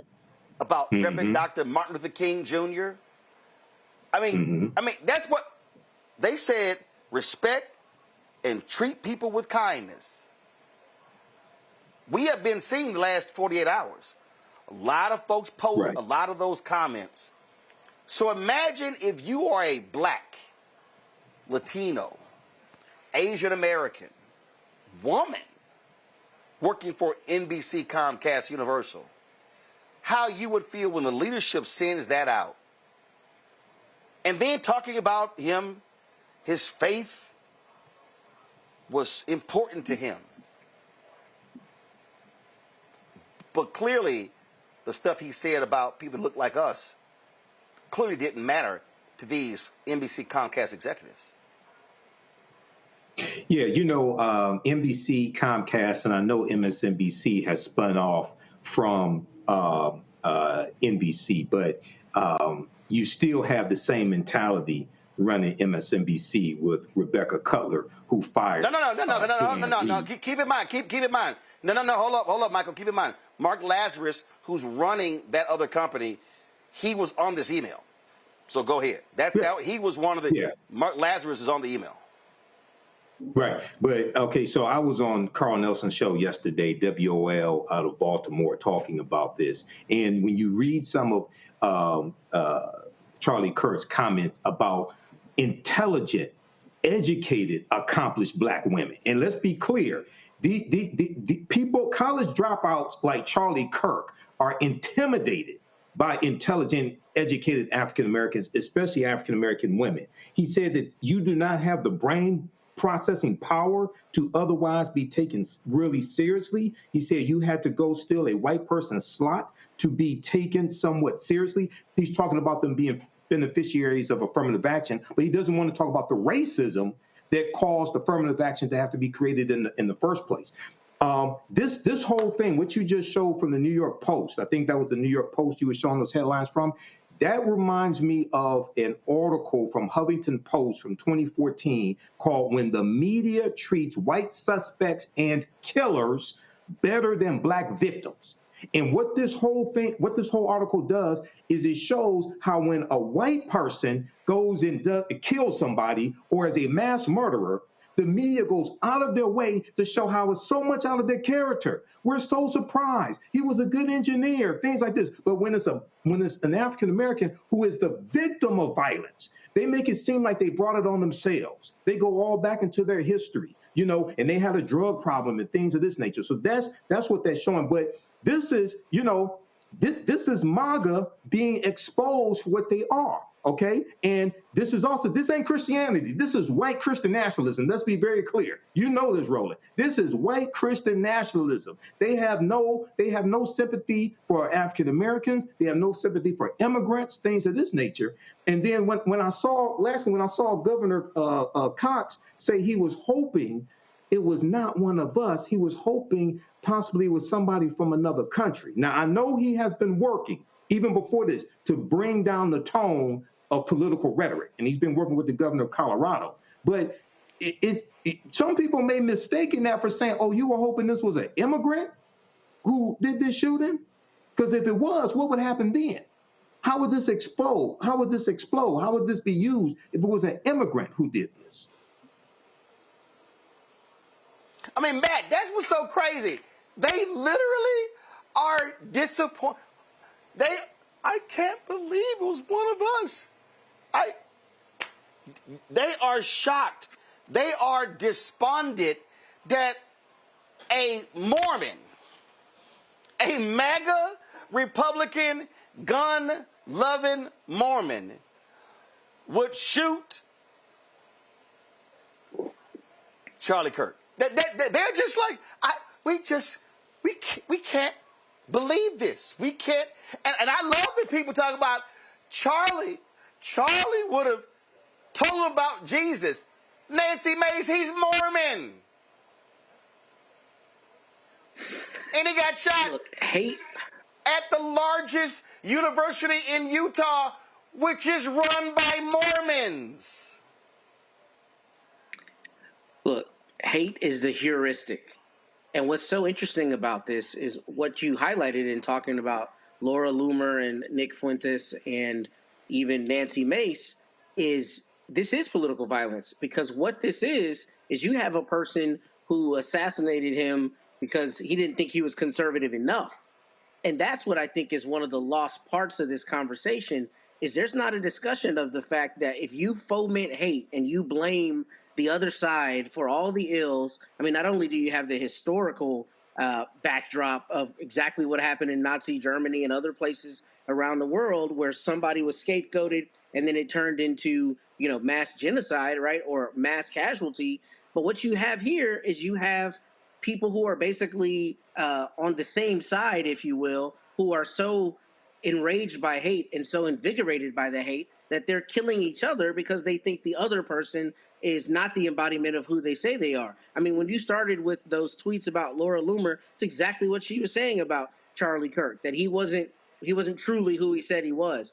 And that's what makes this particularly problematic and also interesting to an extent, because they jumped immediately to it's the leftist, right? That's the bell we ring every time we want to galvanize this base and we want to foment people saying, hey, your country's being stolen from you. Your whiteness affords you a greater life than what you have now. And that black guy down the street is the one who's stolen it from you, right? So they're already kind of in that little cesspool. And what happens here when you have Charlie Kirk, who is being lionized despite saying some abhorrent things during the course of his time on Earth, what you have is people who are trying to out-conservative each other. That's exactly what happened here. And you're never going to see that angle of the conversation because it doesn't meet the narrative. The narrative is it's the left that's doing it. The narrative is it's, Nancy Mace talking about transgender people and these other things where there's no evidence whatsoever for that, is because that's the tone they strike every time. It's always the other that is the group that is to whom the ill should be attributed, the reason for the ills. So that's what I see here. This is political violence, but it's political violence on the same side of the aisle from people who are trying to out-conservative each other. And his life was taken because this young man didn't think he was conservative enough. And that is the part of the conversation we're not hearing, because it's not about the truth. Yeah, now I haven't. Now I saw that. Now hold on. I saw that earlier. I have not seen that confirmed. I saw someone posting that. I saw that being bandied about. We have not seen that confirmed. So we do know that this Groyper community, Candace, I don't know if you've been looking up these folks. People can explain to the people, but this is the Nick Fuentes group. This is the far. I mean, Charlie Kirk was already far right. These people were right of him. Fuentes, an acknowledged racist, an acknowledged anti-Semite. I mean, he is a virulent racist, has a huge following. They felt Charlie Kirk was a fraud. Is right in that when we're talking about conservatives, I like what Matt said, conservatives trying to out-conservative the next person, because these, what are they, grow fights, you said? These are the ones who think that the whole white race is being displaced for the worst of human mankind, and that they're the only group that should actually exist and lead the world. That's basically what they believe. So they're really kind of smashing the belief system and values of every other race on the planet besides white people.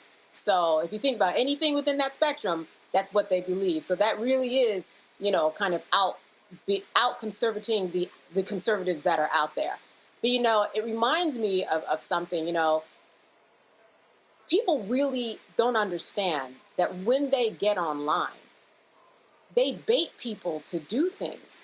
And you have people who get online for one reason, and I'm not necessarily talking about Charlie Kirk. It could be anybody that you've played tonight. Get online to get the attention that they want. And you've got other people on the other side try to out-attention you to get your attention. And this is the ultimate way that Tyler Robinson got attention. He said, you know what, I'm going offline and I'm going to do something in real time. And now he's getting the most attention. And that's exactly what he wanted. He wanted all of us to be talking about him right now. He said, I'm going to outdo all of you. I'm going to turn over the menu. You know, I was watching that Charlie Sheen documentary, and he was talking about how he went from women to men because he took crack.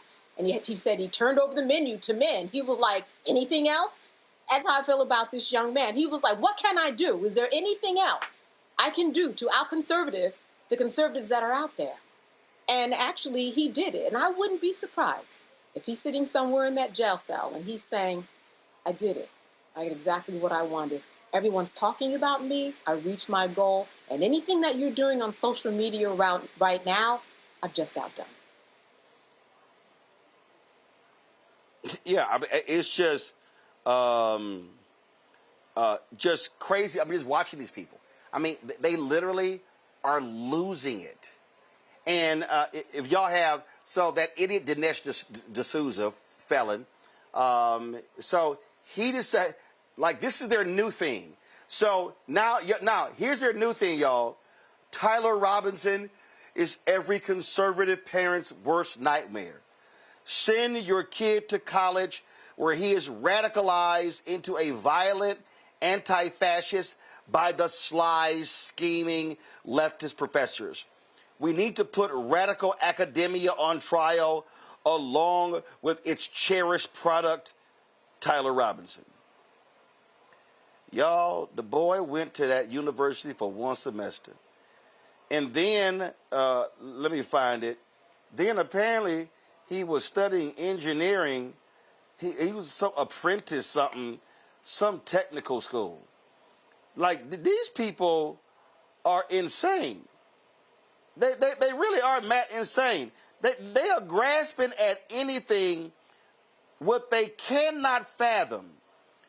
And the reason they can't deal with this, Matt, is because they don't even want to acknowledge those white domestic terrorists on January 6th.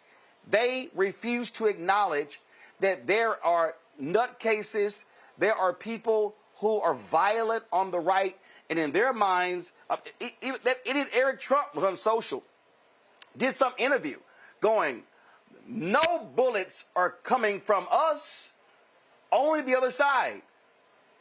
Boy, put the drugs down, Matt. I mean, that's because the truth doesn't matter. It doesn't matter at all. All that matters is the soundbite. And I think Candace was getting right at that, as she always does. And, you know, it's about wanting to get the vote, wanting to get that further cadre of people who are hanging on your every word every time you post a YouTube video. It's not about the truth. And none of these people have to ever be accountable because nobody ever calls them out. Now, what's interesting, back to my point earlier, is the cannibalism you're seeing right now, where they're eating each other because they're trying to out-conservative the other person. And I'm no true political philosopher, but it stands to reason that a true conservative would be against fascism, right? Would be against any government that is so large and so authoritarian that it's trampling on the rights of the individual, especially if it becomes an enormous government. But the point is, Dinesh D'Souza is not talking about that. He's just hitting the talking points, because all this is about is hitting the same tone every time. The leftists, those other people, those people who don't deserve the life you want, have the life you want because they've stolen it from you. And the more you say that, the more you strike that tone, and it doesn't matter if there's any truth to it. All that matters is how you make people feel, and that's fomenting anger in them because they're unhappy with their own lives and they want to outsource the reason for that, right? Not looking at themselves, but saying it's somebody down the road, it's that guy's fault, and because it's his fault, he's going to be the one that I point the finger at. That's all this comes down to. It isn't about the truth at all. You know, in fact, Michael, you know, on the same day Charlie Kirk was shot, there was a shooting at a Colorado school. 3 people were shot, and Denver Post is now reporting that it was a rabid anti-Semite and white supremacist who really adored the Columbine shooters. And his name was Desmond Holly. His social media accounts were littered with references to mass shootings and anti-Semitic views. The sheriff's office spokeswoman Jackie Kelly said Holly was radicalized through an extremist network. And in a photo posted to TikTok, Charlie Kirk was seen in a black T-shirt with the word "wrath" emblazoned in red, a reference to the shirt that Columbine shooter Dylan Klebold wore. His accounts are littered with Holocaust denialism, which of course is pushed by folks like Nick Fuentes. One recent account appears to have been in reference to a prominent white supremacist slogan, according to the Denver Post. His accounts included additional anti-Semitic videos as well as videos loving Nazi uniforms, and on and on and on. That's the other shooting that happened that day. A crazed, deranged white boy on the right. For all these folk who keep talking about black-on-black crime, and that's all, Charlie Kirk's last 24 hours of his Twitter feed was all about that whole deal. I mean, these people are going on and on and on, and here they are. Here they are.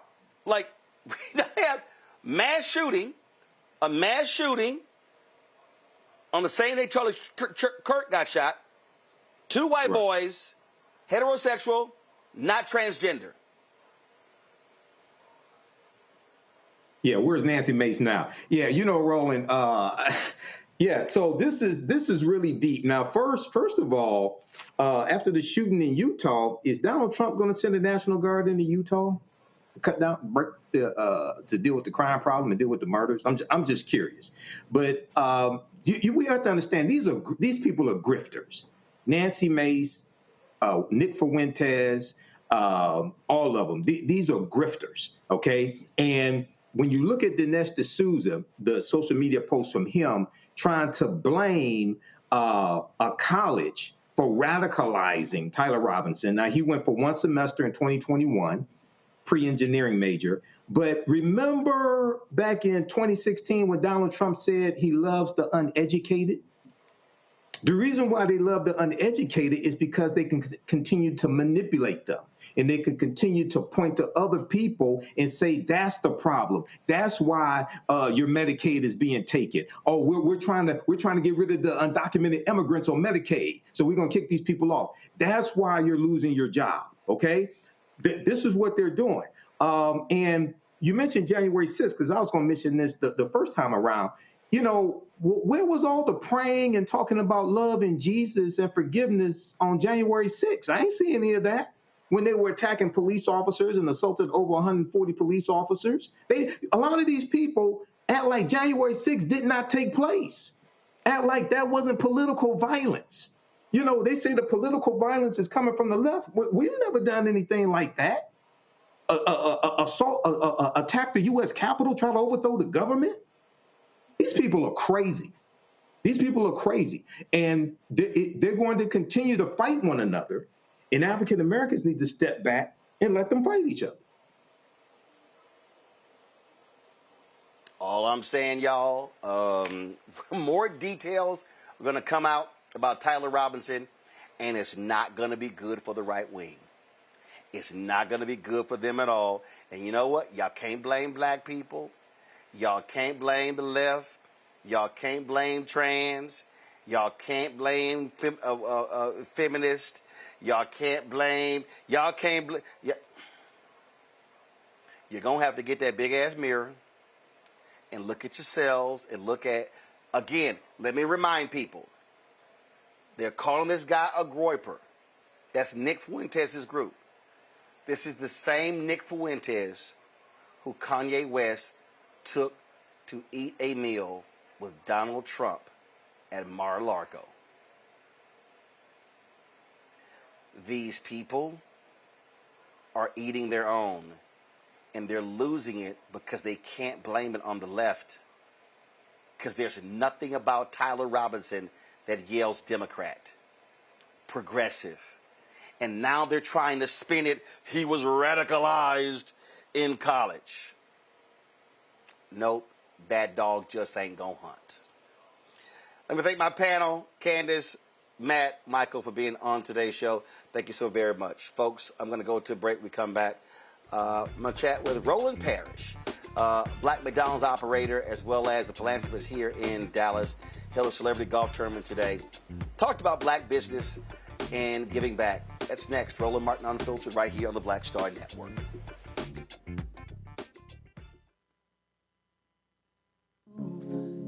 Black Star Network, what's happening? It's your man, Kim. And look, my new single, Rock With Me, is on fire. We debuted as the #1 most added and greatest gainer at R&B radio. So look, I want you to go check it out at musicbykim.com. Listen to it, download it, tell me what you think about it. Also, make sure you sign up to be a part of my community so we can stay connected. At Music by Kim on all social media platforms.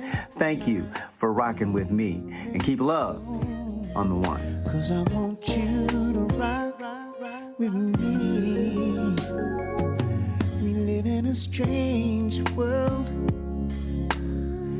till the darkness falls forever. Baby, let's be the dawn. When it feels like it's taking me over, you're making me stronger, my sweet love. Hey, this is Motown recording artist Kim. You are watching Roland Martin Unfiltered. That boy, he always unfiltered though. I ain't never known him to be filtered. Is there another way to experience Roland Martin than to be unfiltered? Of course he's unfiltered. Would you expect anything less? Watch what happens next.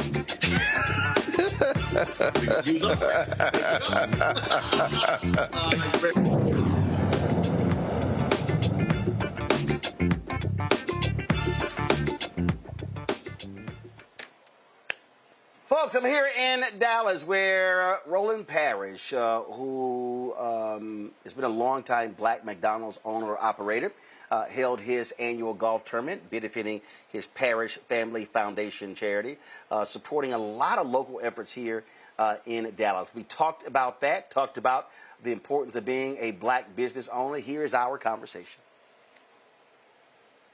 All right, folks, I'm here in Dallas for the Roland Parrish Celebrity Golf Tournament. That's why I'm hanging here. And this is the man himself. First of all, great name. Great, outstanding. Outstanding name. That's outstanding right. Name. And first off, for the folks, we'll get to the foundation. But we're playing, so tell everybody where we're playing. We're playing at the Golf Club of Dallas. This used to be the place in like last century, 30s, 40s, 50s, 60s. This is where the PGA played. This was where the PGA, this was the #1 club in Dallas. Okay, but let's be real clear. They played here. We couldn't play here. Right. And in fact, Coma Cottrell, founder of Proline, always told the famous story. He told me this.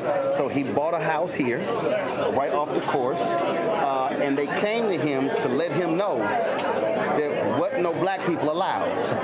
But there was a brother who worked at the course who made some great barbecue. So if he wanted some great barbecue, he could get with his brother to get some barbecue. And Como was like, I don't give a damn about playing golf with y'all. And so he always told that story. And so now to know that story and to know the history and to now know that this course is black owned, that says something. Hey, it says a lot. And just to let you know, I read my history on Coma Cottrell, a man who started, I think he was a teenager, he started selling chickens or something. He was in California, how he came to Dallas, became a part owner of the Texas Rangers, in addition to his, I think he was one of the Afro-Sheen, Proline, he was something. Well, he was Proline. So he was the founder of Proline. So all y'all remember the Jerry Curl? That's right. That was Coma Cottrell. That was Coma Cottrell. And a huge, and he was the one responsible for moving Bishop College from Waco to Dallas. Correct. And so, again, so it was interesting when they told me about the tournament, about you guys buying it. It was purchased when? About two, 3 years ago by Pastor Tony Evans, formerly of Oak Cliff Bible Fellowship, black owned. And so we wanted to keep it in the community. In fact, Senator Royce West has told me last year, he said, you keep it in the community. We keep it real. We sell out. We could probably go somewhere else and get more cards, but hey, look at it. It's beautiful. It's beautiful, black owned. And I'm pro-black business. I mean, I'm just pro-black business, man. I mean, can I throw a stat out? Yeah, it's my show. Okay. I ain't got to ask nobody. So $100, $1,000 spent in the black community, spent in the Anglo community will last about 16 days. In the Jewish community, about 19 days. In the Asian community, 30 days. $100 or $1,000 spent retail in the black community is 6 hours. 6 hours. Maggie Anderson's book, Our Black Year, that's where I got the stat from. And so we've got to build black business. I mean, that's how we're going to get equity and equality and enjoy the American dream. But we also talk about building black business. What I am always talking about is we have to build black business capacity. You know, when there were 2.9 million black-owned businesses, this is pre-COVID, 2.8 million only had one employee. Right. Doing an average revenue less than $100,000. Correct. And I said, look, that's sole proprietors. I said, and so the thing I'm always talking about is capacity, and how do we do that? For you, when did you first start? I started in 1989. In fact, Roland, I opened on Juneteenth, 1989, and I was so busy. But I mean, not because we were doing such big business. You know, you open up a business, you know, they're calling you from everywhere, rolling this, rolling that, rolling this. I didn't even realize it was Juneteenth. And I started a logo some years later, and I put at the bottom, open Juneteenth, 1989. And I think it was an omen. I think I was sent to the hood. If people know about Pleasant Grove, if you're a Dallas area, it was a McDonald's. Gotcha. That was your first one. First one. And it was in a black neighborhood, but it was the kind of neighborhood I grew up in Gary and Hammond, Indiana. And so I fit in with the people. I always say, I learned the preachers, the principals, the teachers. There you go. The gang leaders, the drug dealers, and I was respected because I was trying to do things in the community. I brought Ronald McDonald to the hood, to the schools. And my customers would come in and say thank you. Because the kids came in and said, we saw Ronald McDonald today. What? We saw Ronald McDonald? He came to your school? Yeah. Why? Mr. McDonald's did it. I was Mr. McDonald. I was Mr. McDonald's. But And so you started that first one in June 1989 and go on to have, you had what, 27? I peaked at 27, right. And the thing is, I just talked to a young guy here. He just bought 2 restaurants. He just got a McDonald's system. And I told him, hey, one, live beneath your means. Be good to your people. Your people are your greatest asset. Yep. Develop an incentive program for them and give back to the community. You just can't take out of the community. You got to put something back in the community. And the verse I use, the pillar of my organization, both the business and the charity, is Luke 12:48. To whom much is given, much is required. And you've had a peak of, I mean, how many employees under you? 1,400 at max. That's a lot. That's a whole lot. And one of the things that I'm always, you said something that's important. You said live below your means. And what I'm always trying to explain to people is I'm not interested in flossing. I'm not interested in flashing. I said because the goal is not to have a business for 2, 3, 4, 5 years, but to have longevity. Because if business go out of business, that's employees, that's families, that's people can't send their kids to college.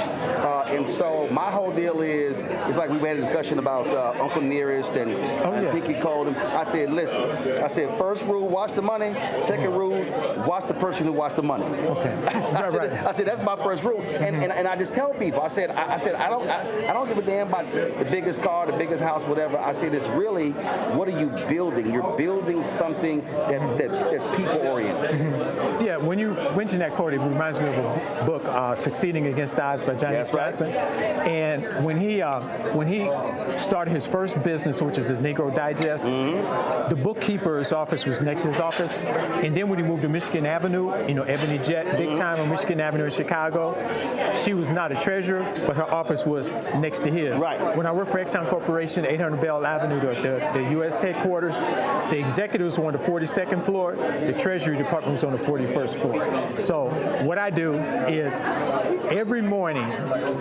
ever since I opened in 1989, it first started with the phone to get the balance. Right. And then it moved to the ATM to go get the balance. Right. And now it's with the computer. Right. Because I check my balances, not because I love money, but you got to manage the money. So listen, I have with my bank, there are 5 accounts. Okay. One personal, 4 business. I don't even look at personal. My wife pay bills. I don't even look, but I know exactly what's in those other 4. Right. And I'm just like you every day. Hold up. What's that dip? Okay, I see what was paid. I mean, I don't play that. Yeah. And I tell people, I say, look, I watch the expenses like a hawk, and it's just like my bookkeeper, they send me, I said, listen, y'all can send me all these spreadsheets and explain to me how it works. I said, I believe in inflow, outflow. How much we me spending every month, I got to know how much I got to make every month. Oh, I keep it real simple. Hey, man, that's another thing that it's about, simple, because there's probably like 40 line items on the profit and loss statement. And the two that I really tell my people to manage the most, because they're over 60% of your expenses, is food and labor. Your food costs, paper costs, and your labor. And I said, if we'll manage those, we'll be okay. You know, you got to treat your customers right. There's a lot of rules in business, but I don't want to make it complicated where we go into depth into all 50 line items. It's like, hey, these are the two major. Let's make sure we can work those. And obviously, that's the business side of what you're doing, but what you're doing on the community side is critically important as well. So talk about this foundation and how you really are about connecting with the community, the schools. Talk about the schools that you also supported when we began the program today. Okay, the first thing I did was shout out to Dr. Harry Robinson. He was the founder of the Dallas African American Museum. And I remember he came to me, the Black Sports Hall of Fame, where they recognize sports figures who either grew up in Texas, born in Texas, or played in Texas. And it was either Frito-Lay or Pepsi pulled away at the last minute. Now, this is a Fortune 500 company. Right. The sponsorship for the actual inductees, they pulled. And he came to me, Roland. I said, Dr. Robinson, I said, I think I had maybe like 8 restaurants. I said, I can't afford that. He gave me a layaway plan. So I've been doing that now for like 15 years. That was my first time I branched outside of Pleasant Grove. So he said, you can contribute this, but you can just pay on it. Yeah, pay on it. Hey. So if any of you out there remember layaway, that's what he did. Right. And so that really started like moving outside of Pleasant Grove, and then things would fall in my lap. Something really relevant. Shakara Richardson, Olympic star, sprinter. Track is heavy. Summer track is heavy in Dallas. Right. But you see the kids on the corner with the cups by the stoplights collecting money so they could send people to the national championships. And I just said, hey guys, pick 10 teams from the southern sector. Let me give them $5,000 apiece. That's $50,000. Now we ended up having a track meet and having a lot of fun, but we did that. Chris Bosh story. Chris Bosh? Yep. Played with LeBron. So Chris Bosh and Lincoln won the national championship somewhere around 2002. I get a phone call down in Pleasant Grove. Mrs. Bosh is mine. Can we have a car wash? I was like, Mrs. Bosh, if you were up in North Dallas, boom, you would not have to have a car wash. So what we did was basically I got 5 businessmen to give $2,000 apiece, and we got the team to sign basketballs. Now they've got basketballs with Chris Bosh's name, because he was one of the team members, and so 5 basketballs, $2,000 apiece, and the rings only cost $10,000. And so you can think of ways. The car wash to get them championship rings. That's what But instead of doing a car wash, it's like you and the moms don't have to come out here and wash cars. Give us 10 basketballs and signatures. We'll give you $10,000, and we did it the right way. And so they got rings. But see, this is the point that I explain to people who really don't understand. When I hear people, they talk about, D9, Kool-Aid, we don't know what y'all doing. I'm like, no, y'all have no idea how many people are supporting community-based organizations every single day. When we talk about black-owned businesses doing those very things, and you're right, it's not major corporations. Major corporations are not cutting those checks. And so our community, the backbone of our community, has been these small, mid-sized business owners doing those very things. That of course is paying it forward for that next generation. Right, you're correct. And really, small businesses are the backbone of our society. Even if when you move away from black business, and in black businesses, there's a stat something like 2/3 of all businesses, small businesses, fail in the first year, and then another half fail in the first 5 years. So I'm very appreciative to God. Of course, blue-collar work ethic, luck, good parents, good genes, knowing the financial part of the business, I've been able to flourish. And with that, Malachi, Old Testament 3:10, it's like, I want to give back. I want to make sure we take care of the orphans, the widows, the underserved. And he says he'll pour you out a blessing that you won't have room to receive. And Roland, I got to tell you, man, there's been some awards rewards and blessings that are showered upon me. And I know it's Malachi 3:10. I know it's Malachi 3:10. So we're going to keep on doing it. Well, keep on doing it. And so if there are people, now Grant, it's the Parish Family Foundation, but if there's somebody out there who wants to support the foundation work, where do they go? Yeah, and you know what? I'll give this. If you want, if you really feel so moved, you could go to our website, Parish Family Foundation. It's actually the parishfoundation.org, and it's really a fun website to look at. And my son manages it, and it's a fun website. We got some cool stuff on there, but we really don't have where you can send money. And if you I see y'all. See, he's so kind, but again, you never know who out there. Somebody who's like, man, I love what y'all doing. Yeah. How can I support? Okay, I would say at least an email on that, Roland. I think we finally put an email on there. Okay, y'all. So if y'all like, some of y'all somebody may want to say, man, I love the work they're doing. Go to parishfoundation.org. Parishfoundation.org. Ain't no donate button, but find the email and then you can send the email. Yeah. But bro, at least put a donate button on there because you never know. Right. Yeah, we're going to do that. We're going to do that. Well, man, I appreciate it. And I always want to say this on air. I've tried to get Mr. Martin, hey, you know, like Mike and Mike, when you said the Mike and Mike show, rolling and rolling. So whatever he has for a website, send it in and say you should have the Rolling and Rolling show. We could do sports, we could do history, whatever you want to talk about. Rolling and rolling. And you could be the first rolling. Now you gotta understand. I own it, so I ain't got to ask nobody. I don't have to ask anybody. All right, so when do I show up? Okay, when do I show up? All right, see. All right, when you get a phone call, you better be ready. Say, Mike and Mike has nothing on us. Rolling and rolling. Okay. Rolling and rolling. All right, when he get the call, he gonna be like, oh yeah, you wasn't joking, huh? Okay, I'm gonna let you know. All right. All right. Okay. I appreciate it, baby. Thank you very much. Appreciate it. Keep doing what you're doing. I appreciate it. Okay. Appreciate it. Bye now.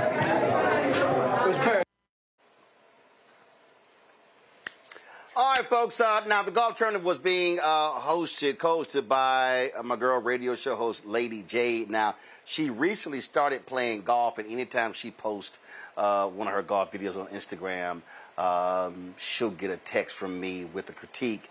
And so, I had to ask her about what's up with her swing. All right, y'all, we out in the golf course. So, y'all, this is Jade. You the queen of getting my text messages when you post your swing. So let me just say something. Roland is my online golf coach. I know that anytime I post anything about golf, my phone is gonna be like, ding. See what the problem is. That's what he's gonna tell me. He's gonna send me about 1,000 Amazon links. You need to work on this. You need to work on this. So just know, when I get good, it's because of that man right there. And I tell her, I'm like, look, get your grip, get your stance. Y'all understand? She'll post a video, and I'll be like, girl, come on now, let's work on, let's get the grip, get the stance. I'm trying to be cute. He's like, absolutely not. Right, but she keep trying to hit that driver. See, that's the problem. See, she want to be shot caller big baller, and I'm like, Jay, put that damn driver down. Dude, that's the one for me, because I feel like, let me not even. Hold on, what's you gonna give us your stance? Come on. Come on, give us your stance. I'm here. Look, I almost pigeon-toed. Now, see, I'm gonna tell y'all. See, right now, y'all, her stance is fine. Way too much tension in her arms. Relax the arms. See, way too much tension. See, right there. See, y'all, this is the kind of text message she'll get. It is. I'll be like, too much tension. I'm like, too much tension. It's because I'm nervous. Right, she nervous. Always some good time at the golf course, and so it was great to see everybody. Of course, I spent a considerable amount of time here in Dallas at, of course, Fort Worth Telegram, KKDA Radio, News Director, Morning Anchor, also managing editor of the Dallas Weekly, and so saw Tim Brown out there, Pro Football Hall of Famer, Ed Too Tall Jones, Everson Walls. Everson almost hit into our group. Y'all know I had to crack on him, but it was great seeing him. Eugene Lockhart, former University of Houston star, who also played for the Cowboys. So a lot of people, a lot of Alpha brothers out there. And so it was great to see everybody out there raising money for the Parish Family Foundation. Shout out to Tosca Medlock for hooking me up, inviting me to the tournament. So it was absolutely fabulous. So I will not be back in studio on Monday because I will be in Rhode Island. My man Jeffrey Osborne is having his Celebrity Golf Classic, and y'all know it's always fun. You know I'll come back with some great stuff. You know it's going to be some singing. There's going to be some singing going on. So I'll be live from Rhode Island Monday and Tuesday for the Jeffrey Osborne Celebrity Golf Classic. And folks, that's it for us. I appreciate all of y'all for watching the show, for sticking around. Remember, got several things going on here. First and foremost, we're trying to raise $1 million to support the show. We've got some fantastic things we're going to be covering over in 2026. So your support is critical. And so to give to us via Cash App, use a Stripe QR code. You see it right here, bottom left-hand screen. Use a QR code. That can be also used for credit cards as well. PayPal, R. Martin Unfiltered. Venmo, RM Unfiltered. Zelle, Roland at RolandSMartin.com. Roland at RolandMartinUnfiltered.com. Also, check some money order, make it payable to Roland Martin Unfiltered, P.O. Box 57196, Washington, D.C., 2003 7-0196. Folks, download the Black Star Network app, Apple phone, Android phone, Apple TV, Android TV, Roku, Amazon Fire TV, Xbox One, Samsung Smart TV. Be sure to get a copy of my book, White Fear, How the Browning of America is Making White Folks Lose Their Minds. Available at bookstores nationwide. Get the audio version I read on Audible. Of course, get our Black Star Network, Roland Martin Unfiltered swag, hats, T-shirts, mugs, you name it, we got it. Go to shopblackstarnetwork.com. The QR code's there as well. Of course, get our shirt. MAGA chose between woke or broke. They chose broke. Hashtag we tried to tell you. FAFO Project 2025. And our bestseller, Don't Blame Me. I voted for the black woman. That's it right there. So get the shirts right there. Also, support our black-owned businesses. We have a number of them with their products on shopblackstarnetwork.com. Of course, go to our marketplace. Like we got backpacks, we got candles, we got all sorts of stuff. We got skin products, we got art, you name it, we got it. All that stuff, shopblackstarnetwork.com. You're looking for birthday gifts, anniversary gifts. You know, hey, Christmas is going to be in the next quarter. Y'all go to shopblackstarnetwork.com and buy everything out. You heard Roland Parrish talk about it. We have got to support black-owned businesses because that's who also gives back to our community. Be sure to check out our podcast on the iHeartRadio Network, available on all platforms. So check that out as well. And don't forget, we want you to support Fanbase. And so be sure to download the app Fanbase. We want to blow that up. Everybody should be downloading Fanbase. If you want to invest in Fanbase, go to startengine.com/Fanbase, startengine.com/Fanbase. Folks, that's it. I'll see you on Monday on the Roland Martin Unfiltered Black Star Network. And I'm sorry, who was just talking to me? What were you saying? Okay, somebody said something to me. No, somebody did say something to me. Okay, all right, whatever. We always end the show every Friday with our donors. We've had, at last count, 45,216 people have donated since we launched this show. We always roll it on Friday. I'll see y'all on Monday. Holla!